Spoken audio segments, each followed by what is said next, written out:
Bengaluru tech summit 2020 का आयोजन किया जा रहा है, जिसमें ऑस्ट्रेलिया के प्रधानमंत्री भी सम्मिलित हैं। वीडियो कॉन्फ्रेंसिंग के जरिए इस समिट का आयोजन किया जा रहा है। प्रधानमंत्री नरेंद्र मोदी इस वक्त संबोधित कर रहे हैं। आपको सीधे दिखाते हैं, जहां प्रधानमंत्री नरेंद्र मोदी भी इस समिट में मौजूद हैं। इस वक्त Karnataka taken in this direction, as is evident from the newly released IT policy of Karnataka. We are taking further steps to vigorously push IT behind Bangalore with the aim to generate over 60 lakh direct and indirect jobs in the next 5 years. Karnataka has been at the national forefront in harnessing the benefits of biotechnology for the first 2 decades. One of the key goals of the state is to achieve 50% market share of the national bioeconomy target of $100 billion by the year 2025, and necessary steps have already been taken. Ravishankar Prasad ji, I assure you, Karnataka will take all steps to make the start as leader in data economy. Bangalore Tech Summit is a platform to showcase the strengths and opportunities of our state and collaborate with industry, academia and governments from across the country and the world. I wish all of you a very meaningful participation at the Bangalore Tech Summit 2020. Hope we can all join hands together to ensure technology and innovation reaches all the citizens. Jai Hind, Jai Karnataka. Dhanyavad.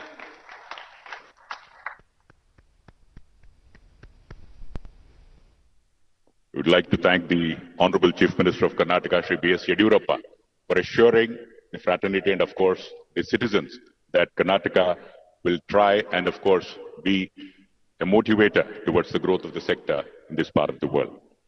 Well, ladies and gentlemen, the most important moment of today's event is here. So please put your hands together, and we are all ready to listen to the words of wisdom from the Honorable Prime Minister of India, Shri Narendra Modi ji, for the inaugural address. Devi aur sajjano, swagat kijiye Shri Narendra Modi.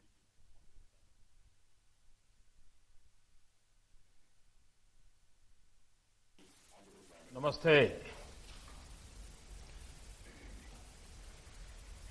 My cabinet colleague, Namaste. Shri Ravishankar Prasad ji, Chief Minister of Karnataka, Shri B.S. Yediyurappa ji, and all my dear friends from the tech world. It is also fitting that technology is helping organize this important summit on technology. Friends, we launched Digital India Mission 5 years back. Today, I'm glad to say that Digital India is no longer being seen as any regular government initiative. Digital India has become a way of life, particularly for the poor, marginalized, and for those in government. Thanks to Digital India, our nation has witnessed a more human-centric approach to development. Using technology on such a large scale has brought about several life changes for our citizens. The benefits are for everyone to see. Our government has successfully created a market for digital and tech solutions but it has made technology a key part of all schemes. Our governance model is technology first. Through technology, we have enhanced human dignity. Millions of farmers receive monetary support in one click. At the peak of the COVID-19 lockdown, it was technology that ensured that India's poor received proper and quick assistance. The scale of this relief has few parallels. If India is successfully operating the world's largest healthcare scheme, Ayushman Bharat, it is due to a big role of technology. This scheme has specially helped the poor of India. Now, they no longer have to worry about access to top quality and affordable health care in any part of India. Our government has used the power of data analytics to ensure better service delivery and efficiency. Internet came to India around 25 years ago. As per a report, the number of internet connections recently crossed the 750 million milestone. But do you know that over half of these numbers joined in the last 4 years only? Technology is the prime reason our schemes have gone beyond files and changed lives of the people at such a speed and scale. Today, when we are able to help the poor build their home at an unprecedented scale, speed and transparency, it is thanks to technology. Today, when we are able to provide electricity to almost all households, technology has played a key role. Today, when we are able to cross toll booths faster, it is due to technology. Today, it is also technology which gives us the confidence that we will be able to vaccinate our large population in a short period of time. Friends, when it comes to technology, the way ahead lies in learning and growing together. Inspired by that approach, a number of incubation centers are opening in India. Over the last few years, a great culture of hackathons has developed in India. I've attended some of them too. Our young minds come together and think of ways to solve key challenges our country and planet faces. Similar hackathons have been held in collaboration with Singapore and ASEAN nations. The government of India is providing support to our vibrant startup community, whose skill and success are now world famous. Friends, we have often heard that प्रतिकूल परिस्थितियों में प्रतिभा बाहर लाने का प्रभाव रखती है। Challenges bring out the best in people. Perhaps it is relevant for many of India's techies. When there is a demanding customer or there are pressing deadlines, you would have seen that some talents which even you did not know, it starts coming out. Global lockdowns, travel restrictions have constrained people inside their homes, away from their place of work. At such a time, the resilience of our tech sector was seen.